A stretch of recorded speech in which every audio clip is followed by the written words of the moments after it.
Okay, hey everyone out there in social media world and YouTube, LinkedIn, Facebook, wherever you might be.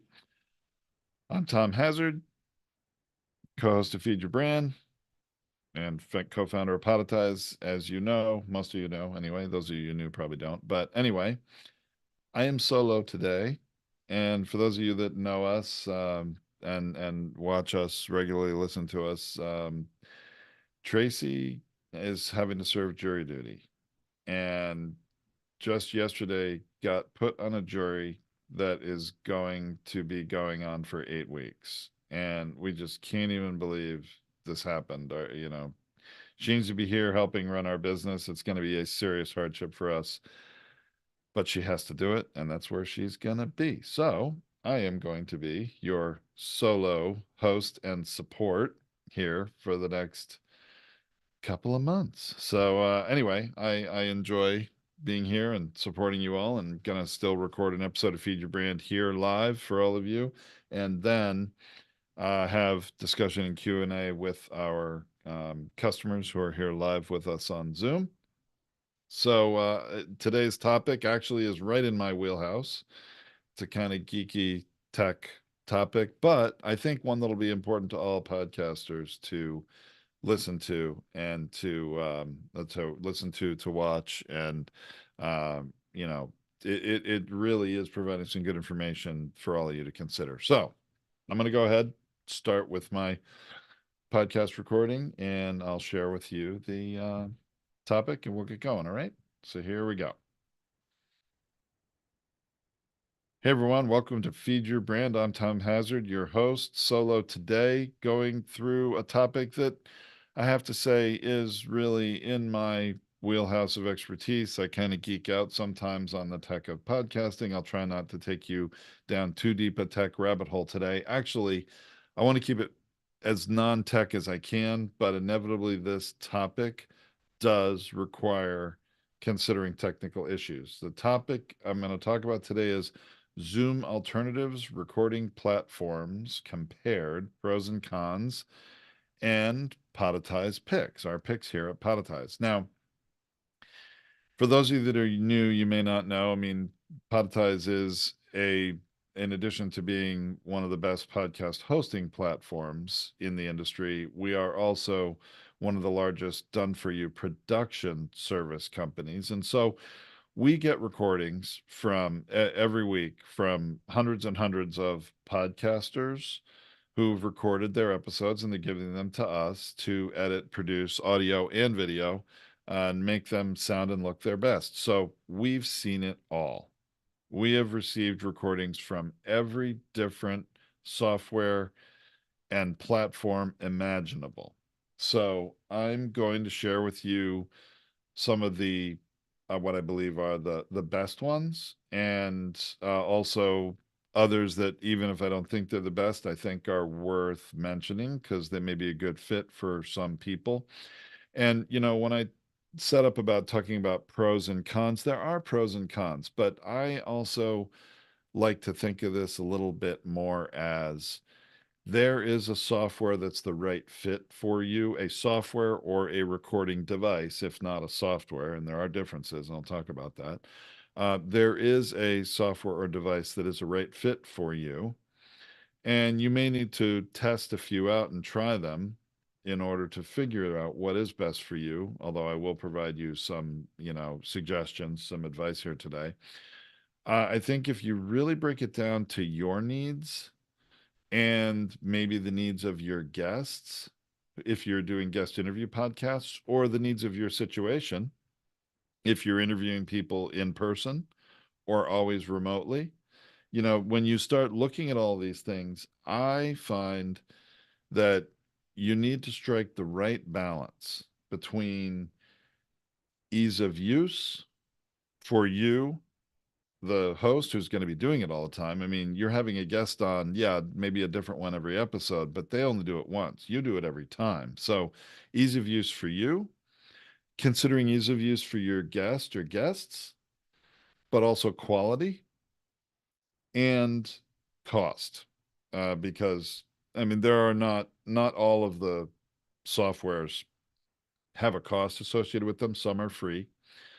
But then, the ease of use part might, be a little bit of a sacrifice there. So let's talk about them. And I want to go through first some of the most common ones, and I'm gonna and common is, I don't mean that to be a negative. I guess maybe I should say some of the best ones, and then some other alternatives to consider. Okay, so um, and this is in no particular order. I want you to know I am not expressing favoritism in the order in which I'm talking about these different software platforms and or devices. I'm going to start with StreamYard because I hear a lot of people asking me about StreamYard lately. My feeling on StreamYard is this: if you're always going to be recording your episodes live, like right now, I am live streaming this as I'm recording it. Those of you listening to the podcast or watching the video on YouTube a couple weeks later, when it's published as a podcast, are seeing the fully edited, polished, published version. But I'm actually recording it live and streaming it live onto different social platforms right now. Now, I am not using StreamYard as I'm doing this. I'm using Zoom. I will talk about Zoom later, but Zoom has become a pretty common tool for a lot of people. And I want to talk about Zoom alternatives first. I will come back to Zoom, though, in a little bit later in this episode. But StreamYard's particular reason for existing in the first place is to stream live to social media. So if that is one of the things that you want to do, stream live with all your episodes, or at least the majority of your episodes, then StreamYard might be a good choice for you and you should check it out. I have used it both as a panelist and as just a attendee. I've never had a StreamYard account, I will admit, so I haven't gone through setting it up. But I do find that if you're doing live stream content and you want to be seeing comments and maybe reacting to them live as you're recording, which as a podcaster, quite honestly, I don't really recommend because they can distract you and take your derail your train of thought and what you want to be achieving in your podcast. But there are a lot of people that have a live show format and they are repurposing that as a podcast, and the authenticity, the sort of realness of it is part of what they want to achieve and maybe what part of their audience wants. So that's perfectly fine. But if you do want to be seeing those comments live as you're recording, as you're streaming, honestly, I think that StreamYard is a very good choice for that. If going live is something you're going to do occasionally, then you may not want to use StreamYard or not use it all the time. Now, of course, then you get into the pros and cons of, are you using more than one software and are they each paid? You have to pay for both, and that may be something you don't want to do to increase your expense. But with all of these platforms, I'm not going to go down a very deep technical rabbit hole of this one has higher quality video than that one. This one has higher quality audio than that one. I mean, I will talk about that generally, but I'm not specifically trying to check a bunch of boxes here to say this one's technically better than that one, you should use it. I'm not approaching it from that deep of an engineering view. It's really more of a use case, ease of use, overall quality. And I think that StreamYard is capable of good, certainly acceptable video quality for the majority of shows. So again, major point of StreamYard: going live while you're doing it. It's native to the program. It's what they've always done. If that's what you want to do, then that may be a good one for you. Okay. Now let's talk about Zencastr. I have a lot of experience with Zencastr back in my earliest days of podcasting. Zencastr was a brand new software and it was in beta, and I was one of the beta users. So I have a lot of experience with it. Although I will admit, it has come a long, long way since those days in, 2014, when um, it was pretty glitchy, but the company was transparent about it. I actually would have an occasional call and or direct emails with one of the founders who was coding it, and I'd give him some feedback and report a glitch, and they were always working on updates. And so I think Zencaster, the company behind it and the people behind it, are great, and they have every great intention of providing a very high quality recording software. And a lot of their tech was built specifically around making it a lot easier to use, not only to get the best quality, but also for things like uploading to the cloud when you're done, or downloading the files when you're done, even doing some processing of them. And now Zencaster has gotten to the point of supporting video. They record video as well as audio. So they keep pushing, and they're trying to be um, a very high quality. And I think I have no reason to dispute they are a very high quality solution. I don't use it anymore for a couple of reasons, and it really has to do with ease of use and workflow, not only for me, but also for my guests that I would have on the show. And the fact that I do occasionally live stream episodes, or for certain shows, I live stream all the time, and other ones I don't. So I think if you want a highly technically capable software to use for recording your podcast, then I think Zencaster is one you need to consider and try out for yourself. Um, like I said, I did. I don't use it anymore, but that does not mean I'm saying others should not. It's not the best fit for me right now. But highly capable, totally respect the company, like what they're doing, and I certainly hope they succeed. I think they have a good place in this industry and deserve to be under consideration for all podcasters. So that's how I feel about that. Let's talk about Riverside FM. Okay, Riverside has a very good reputation, and they do, I think, a very good job of marketing. And they position themselves as the highest quality. That's the reputation they have anyway, from my perspective, as the highest quality. They are a costly. They're a paid platform. I won't say they're the most expensive. I don't know that, but they're certainly among the most expensive. But again, are pitching very high quality. Your guests log in to their system as if you were getting into a Zoom call, or whatever other like a or a like a Google Meet or whatever. I mean, you're using their service to connect with the guests. They have a link they come into, and separated audio tracks and high quality video. Now, that was also, I believe, true of Zencaster. They do similar with that. But with Riverside, they're the ones that I think are considered top quality, and the other tools, softwares that are out there are all sort of trying to compete with that reputation of being among the best. Now, having said that, again, I mentioned we support hundreds and hundreds of podcasters every week submitting their recordings to us for done for you production, and we have a good number of customers doing it on Riverside. I would say maybe about 10% of our customers are on Riverside. And we have actually, as a company, experienced some technical problems with the recordings. And I know that can happen with any software.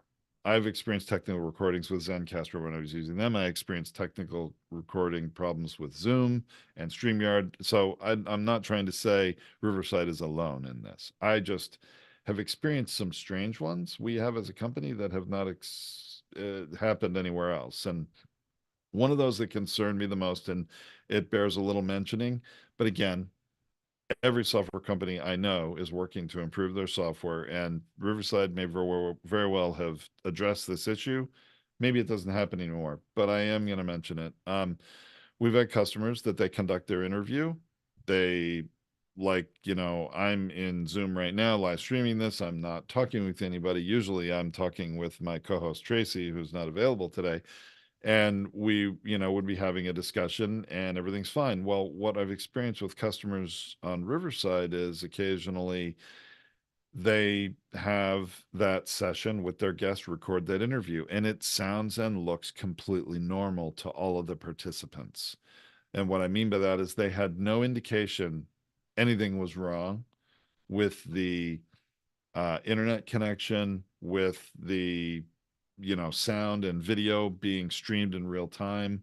Everything seemed fine to them. But when we got the recordings, there were some serious problems in the in internet how do you say, internet dropouts, where there were parts missing from one of the participants, and also improper speed sync of the video in particular, but also the audio. And it was very odd. It was something that could not be fixed. It's, sometimes if you have sort of time compression in an audio file, you can stretch it out to be what the real time was and fix it. These glitches were things that couldn't be fixed, and our customer was very unhappy when we report to them, hey, the video and audio from this one participant is not usable. It doesn't match the others, and we cannot fix it. We can't make it work. And we did some technical research on it, and on Riverside's site, and reached out to support, and unfortunately, this episode was unusable. And the customer had a hard time understanding it. It was like, well, wait a second. We had that session and we heard them, we saw them, and it was recording it. Why could anything be wrong? The interesting thing is the customer never looked at the recordings to check that they were, good, as they expected they were, because of their experience conducting the episode recording live. And there was sort of this disbelief. What do you mean there's a problem with it? Well, we shared it back with them, and then they could see too. But so that kind of thing was very, very concerning, and I didn't expect that with a what is supposed to be the highest quality of service of a product with Riverside. So I know I'm spending a lot of time on this, and I really am not trying to beat up on Riverside. It is a high quality tool. A lot of people use it and love it and swear by it, and that's just great. If that's you, wonderful. And I think if you're considering a software to use, they should be on your list to check out and try. But again, I'm going to keep coming back home to, is the tool for you producing the right quality you need? Is the ease of use workflow for you manageable and easy to do? And is the cost acceptable to you? Let's talk about another one that's also very popular in the podcasting world and has been for, gosh, I want to think at least 5+ years, maybe more, is Squadcast. Squadcast was developed by podcasters for podcasters. Started out as an audio recording platform only, and I've used it and was top notch, very high quality audio platform. It also now does video, and we knew years ago their plan was always, hey, get audio solid, worked out, and then move into video. And they did that. And certainly are providing video, and my understanding is the video recordings are very high quality. But again, you want to come to, what are you looking for in a recording software? And when you do video, there are some limitations to their system in video because they were not created as a video recording platform first. So they, for instance, one of the limitations is you can only have so many people. I think three. It's either three total people or three total guests. I forget, on a Squadcast recording. And I know we have some customers that there are sometimes, between 4 and 6 hosts or participants involved in an episode, and that won't work for them. So again, I think Squadcast is a great product. Understand a lot about the people that launched it, and they've done a very good job with it. And maybe it's a good fit for you, if you're always either recording just with one guest, or even if you have a co-host and recording one guest or maybe two, it might work very well for you. But there might end up being some situations that are not going to use that it's not going to work for, rather. And you need to be aware of that going in, because for certain episodes you might need a backup software you're going to use. And is that something else you're going to have to pay for? And then you weigh the option of, am I paying for two tools, or is there one tool that would do everything for me and I can only pay for one tool? So think about that. Now, there are some others out there that are new and up and coming. There's one called Iris that is getting a lot of attention. that's worth mentioning. I don't have personal experience with that, but it's got an impressive number of people using it. There's also, another platform called Anxious. Again, I don't have real experience with that, so I can't speak from experience with it. It's hard. This is not an episode where I'm reviewing every platform. Okay, that's not my intention today, or else I would have run down a list and had 20 that I'm going through, and this would be a much more technical discussion, a much more technical episode that I'd be recording. I I'm not. How do I say? At Podetize, I always tell people we are recording platform agnostic. Okay. I mean, I have one I use, and I'm going to tell you what that is, what I use all the time now because of my workflow and ease of use for me. I'm going to get to that. But this is not about ranking them or making them the best. I think every podcaster needs to investigate and try as a lot of these different platforms until you find the one that really works well for you. That is a fit issue, and assessing what's the right fit for you. So that's my overall big message today. I want to talk about offline recording though, and different ways to record that are not using are not a tool that you would use necessarily to engage with someone remotely. Okay. You'd be recording people either in person or just only recording yourself. Because if you're doing that, you really don't need an online service to record high quality audio and video. That can be done right on your local computer or use another device. So I'm going to first talk about recording on the computer, completely free. A tool like Audacity that many of you do-it-yourselfers will use to edit your episodes is also a tool you can use to record. You're not connected necessarily to anybody across the internet, just recording yourself, or you could be recording more than one person right there with you and have, a couple different microphones with the right inputs going into, interface going into your computer. You can do that. I have used Audacity for a lot of things. I am not a full-time audio editor. I know enough to be dangerous and to do a few things when I really need to. Um, and the Audacity is a very good tool, but it's very much a do-it-yourself tool, and it's something you have to spend a lot of time getting used to how to use it to do the different things you need to do. It lets you do an awful lot of things, including recording, and you can do that. Similar if you're on a Mac platform. Now, Audacity, I think it's cross-platform, but if you're on a Mac platform, GarageBand is very popular for recording. It allows you to put separate mics into the computer as long as you got the enough ports and user interface. GarageBand will recognize more than one microphone, and a lot of these other softwares I'm talking about won't. They'll use the system software, or they'll allow only one, if you're using a USB microphone, to be connected to them at a time. And in most use cases, that's plenty. But if you're recording more than one person in person locally, then, and you want a separate mic for each person, which you should for audio quality, want that. A tool like GarageBand and probably even Audacity, I'm going to throw that in the ring here too, will allow you to do that. It accepts multiple mic inputs. Okay.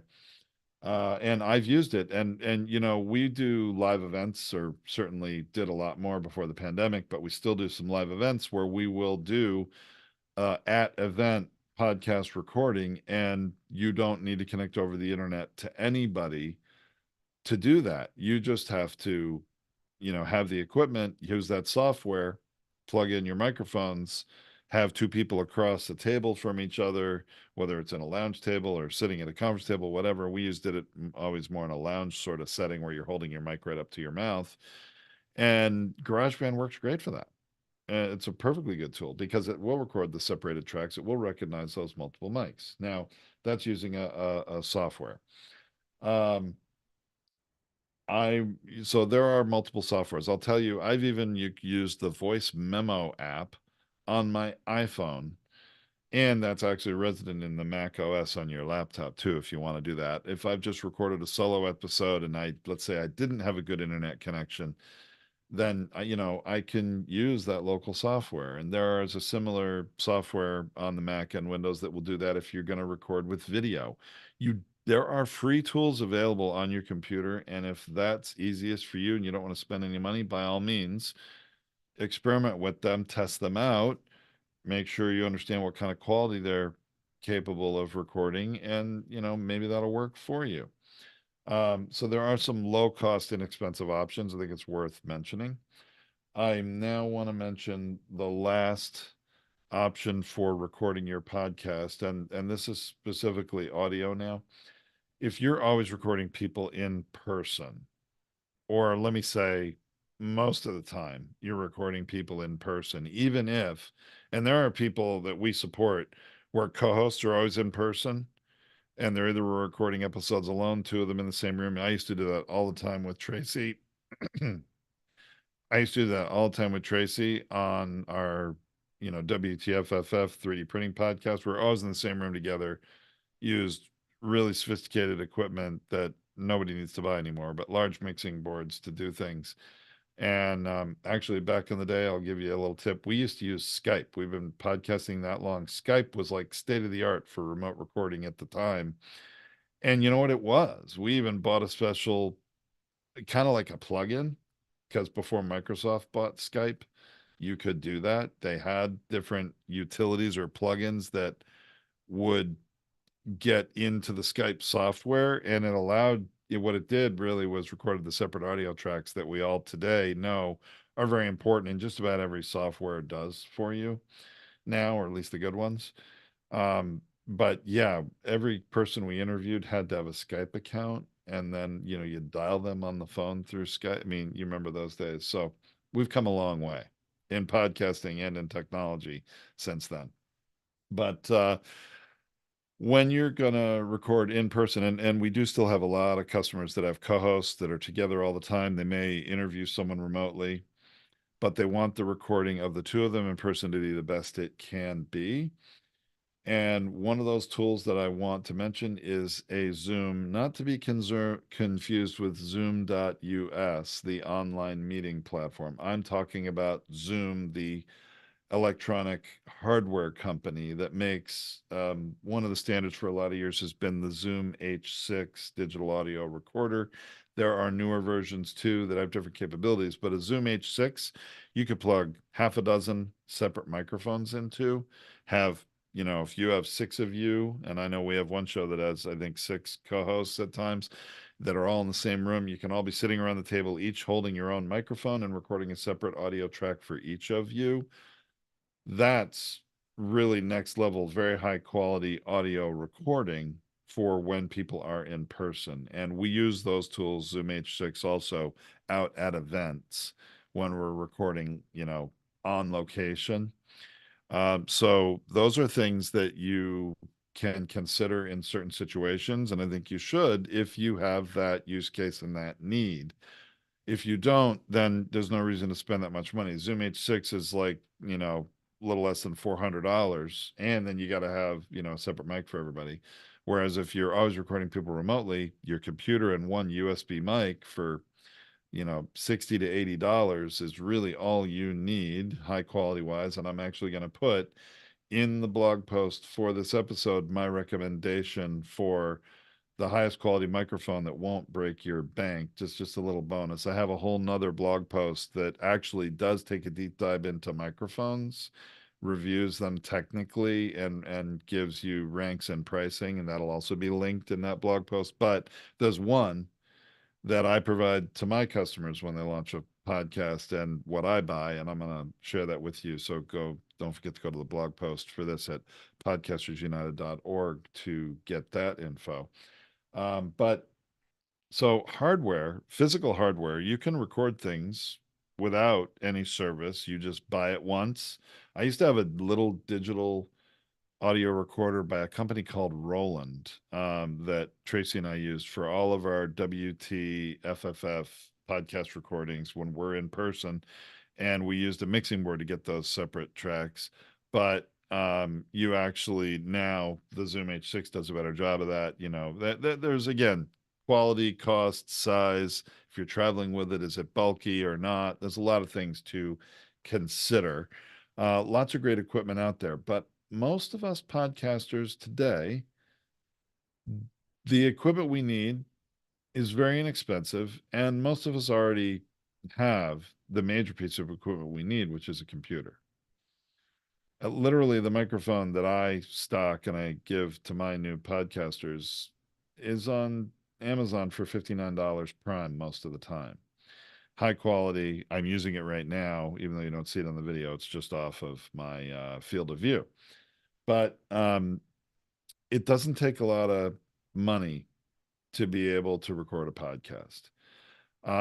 With all these remote recording services, which I love and believe in, obviously, if you're going to podcast seriously, you need to pay for one, because I'm going to now share with you.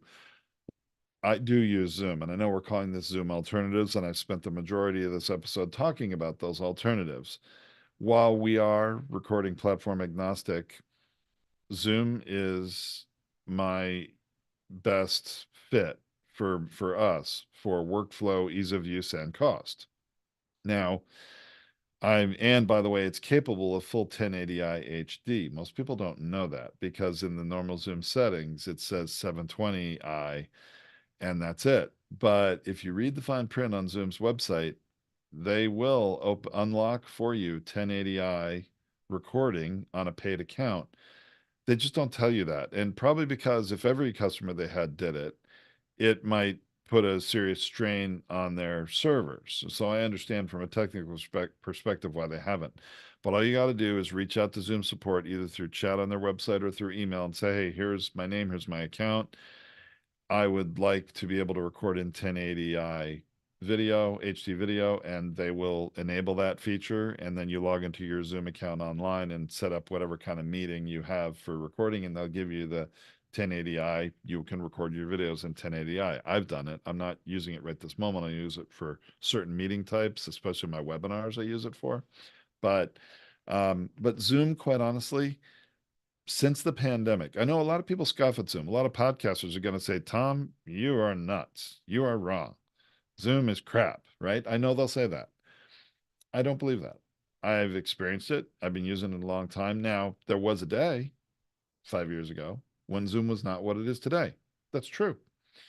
When the pandemic hit and everybody started using remote services like Zoom for meetings, that Zoom realized, whoa, we have an opportunity here, and they stepped it up. And that's where they started doing separated audio tracks that are available now for both local and cloud recording.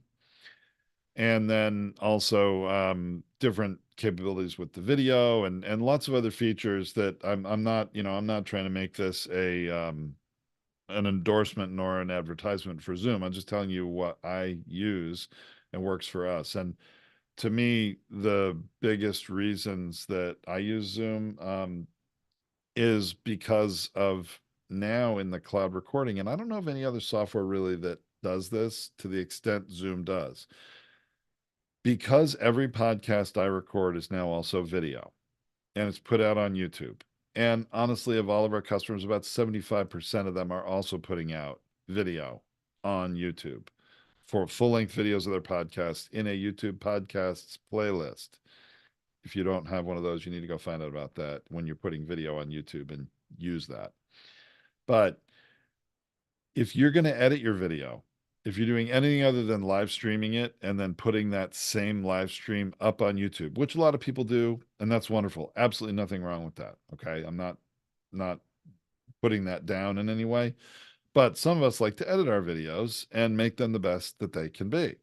If we have a team that edits them, or we do it for our customers. So when you record locally on Zoom, you get whatever you record. Like right now, I'm in what they call the speaker view. The full frame is me, one person. And if Tracy were here with me, we'd be talking back and forth. It would be switching between us, right?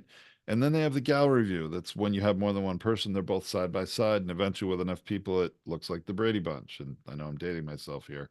But if y'all remember the Brady Bunch with the 9 squares, I mean, you can do that in Zoom, right? Well, when now Zoom has stepped up their cloud recording so that when you record in the cloud, and again, this is only going to be important for those of you that record video and are trying to put a high quality video in the Zoom cloud, it gives you multiple videos of your meeting. You get the speaker view, you get the gallery view, you get the shared screen view. If you've shared any slides or, you shared your screen at all for anything, you get a separate recording just of those.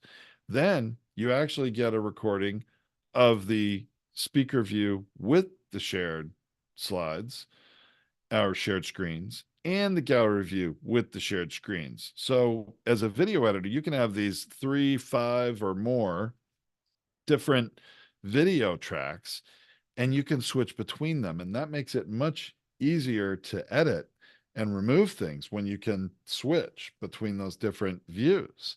Creates a much more dynamic video. So that's part of why I'm a fan of Zoom, but also it's just become so common. It's kind of like, to me, it's the Coca-Cola of recording softwares.